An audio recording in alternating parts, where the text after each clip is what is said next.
The ship was destroyed, and all the passengers drowned in the sea except one man.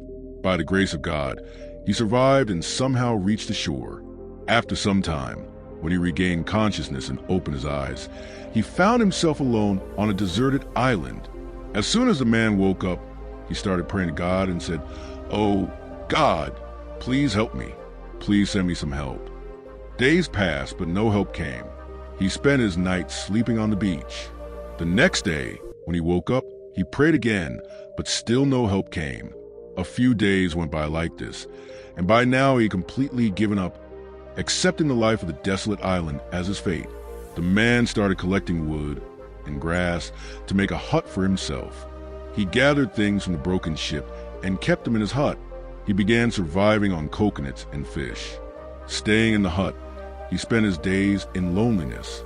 One day, he lit a fire and went in search of food. When he returned, he saw that his hut was on fire. He was devastated by the destruction of his only shelter. In anger, he raised his head toward the sky and cried out, "Oh, God, I asked you to send me some help, but you did not listen to my prayers. I built this hut to live in, and you burned that too. You are very cruel." He was heartbroken and kept complaining to God until nightfall, when he finally fell asleep on the beach. The next morning, he was woken by a loud noise. When he opened his eyes, he saw a ship near the shore. He could not believe it.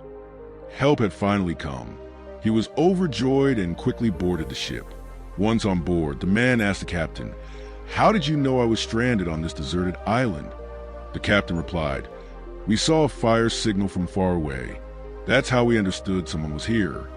Surprised, the man said, "But I did not send any fire signal." The captain answered, "We only came here because we saw that fire." In that moment, the man remembered his burning hut. He realized that the fire signal the captain was talking about was his own burning shelter. He understood that it was God's plan to rescue him by setting his hut on fire. Grateful, the man realized that God's plan was far greater than his own and began thanking him. If we reflect on our own lives, we will see that we often make many plans, but what we want does not always happen. And what does happen is not always of our choice. With our limited understanding, we try to make sense of life. But when trouble strikes, our faith weakens, our patience breaks, and our hope begins to fade. In such times, we often complain to God, but instead, we should hold on to our faith and keep moving forward. Among more than 7 billion people in this world, God has a purpose and a plan for each one of us. Our consistent efforts, combined with God's blessings, can help us overcome any difficulty.